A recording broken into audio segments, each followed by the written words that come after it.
Well, good afternoon again, everyone. Welcome to another episode of Spilling Tea. I'm your host, Tiffany Daniels, and a happy Monday to everyone. I'll get to the JRC in a moment, but first, brief disclaimer. If you're unfamiliar with the Stop the Shocks campaign or the campaign against the troubled teen industry, all pertinent links can be found in the description box for you. That way, if you would like to deep dive the subject on your own, you should be definitely able to do so. Trigger warning, this channel is marked not for kids for a reason. I do use profanity, and when we cover places like the Judge Rotenberg Educational Center or Agape Boarding School for Boys, you're going to hear vivid descriptions of and catch clips of surveillance footage of people with mental health issues and disabled people being tortured and abused. If you have children that are 16 and younger and they are watching this, parental supervision is advised. So, where we left off and into the next comment, folks. This says, "Hi, I'm a human being that doesn't want disabled people getting hurt or punished by shock devices. Hello, fellow human being." Wait, mean I'm not an alien?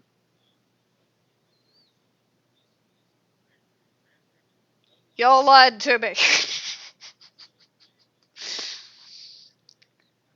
I want the FDA to pass a rule banning the use of electric shock devices for behavioral modification. It's inhumane, used way too lightly, hurts more than a taser, and is considered torture by the UN. Why is it being used in this context? Because these are individuals who exist without a conscience, would be my guess. There is no reason this should be getting used on disabled people. Electric shock devices should be absolutely banned.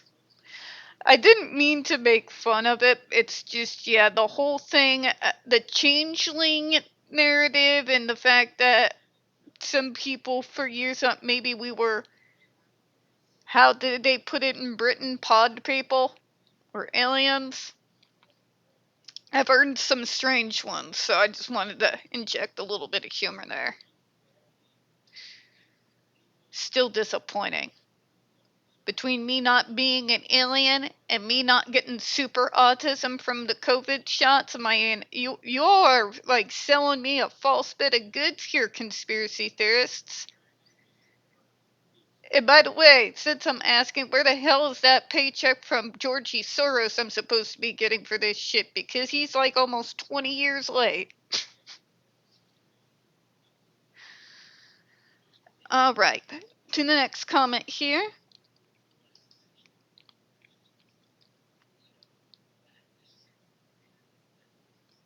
This one says, "I am a disabled person and I'm a supportive community member of other disabled people. I want the FDA to pass a rule banning the use of electric shock devices for behavior modification." Welcome, comrade. I mean, why not? They pretty much call us every name in the book anyways. "There is no way to help someone by hurting them." Thank you! Oh my god, why is that a difficult concept? Now, there is a difference between people who go in for surgery and people who are stuck on the GED device. One of the glaring ones is voluntary. Terminology that means you voluntarily went in for the procedure. None of those kids who get sent to the JRC go there willingly. I promise you that. No autistic ever wakes up in the morning, thinks about the JRC, like, you know what? That GED device sounds lovely.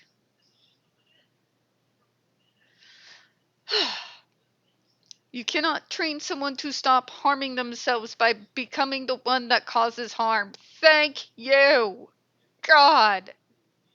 Damn, I don't understand what is difficult in regards to understanding this concept. For all the people who want to yell, "But you don't know what it's like." I'm fucking autistic. The fuck you mean I don't know what it's like? I'm the person that's on the receiving side. Thank you very much. I am the autistic. I know what it's like after a particular violent meltdown where I've caused myself harm. I've been around for 40 years. Believe me, I got the damn memo. I mean, good God, quit using that as an excuse to harm us and get away with it.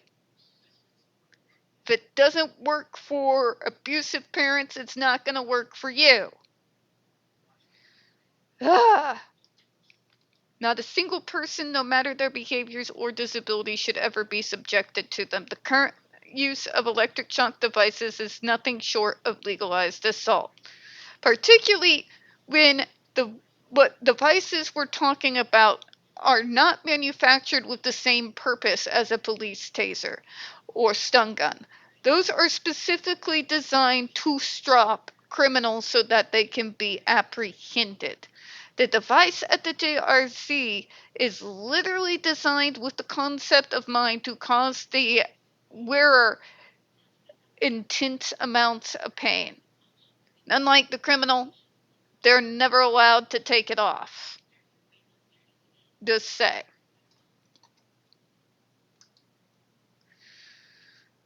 All right. To the next comment here.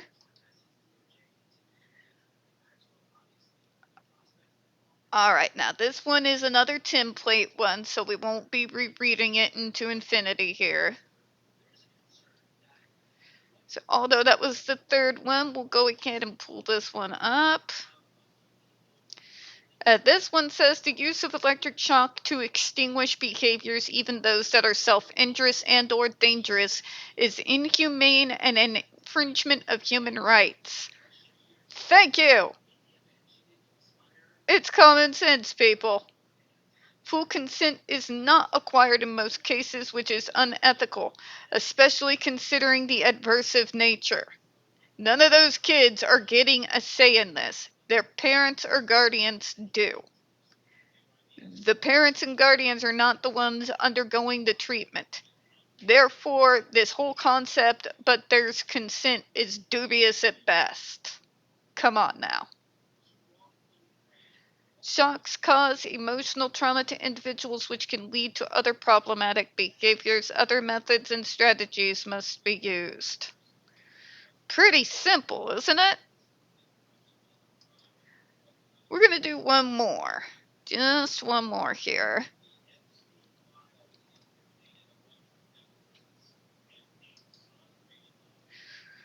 All right, this one's going to be a little bit long. Famous last words.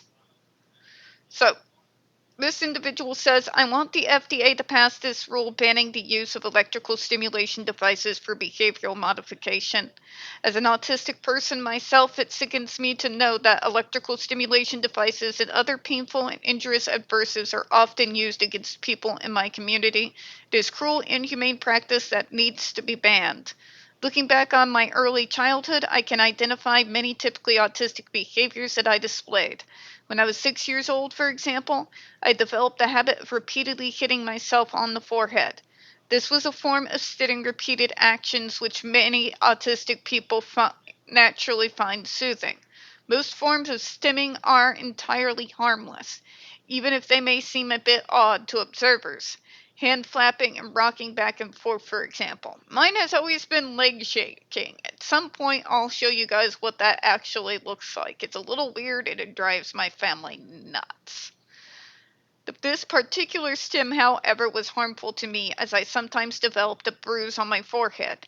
My teacher at the time noticed this new habit and rightly wanted me to stop, so she took me inside and asked me why I did it and then gently told me not to because it was hurting me. I stopped soon after. If an autistic patient at the Judge Rotenberg Center in Massachusetts did exactly what I did, the JRC staff would shock him or her with an electrical stimulation device more powerful than a taser, and then shock him or her again for screaming in pain. Not to play devil's advocate here, because I hate playing devil's advocate for JRC with a passion. But what they're going to say to you is something along the lines with, would go a little bit like this. With all due respect, these are not the types of individuals they're sticking on the GED device.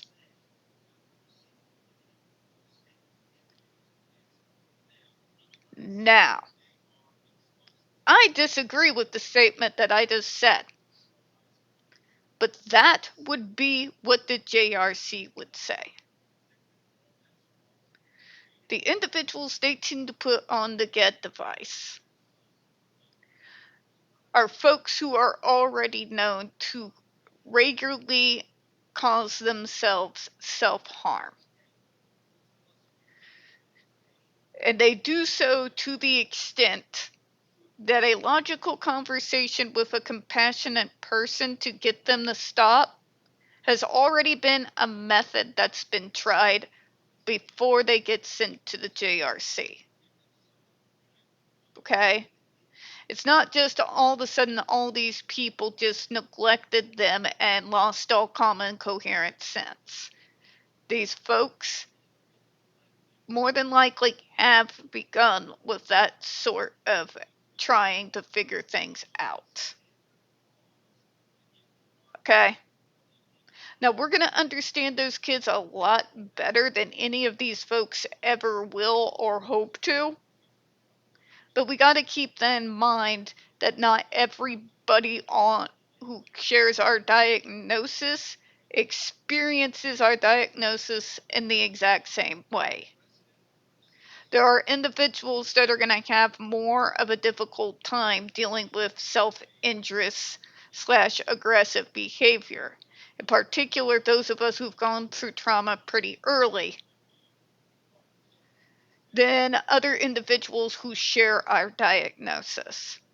So be aware of the arguments that we try to use against these folks. Sticking to the practical facts is always going to be the best route to go. Referencing yourself and describing self-injurious behavior is okay, but always keep in the back of your mind when you are out there advocating that your experiences with your diagnosis is specifically that. Now, though you can use stories from your past to kind of illustrate a point, just still be careful and keep that in mind.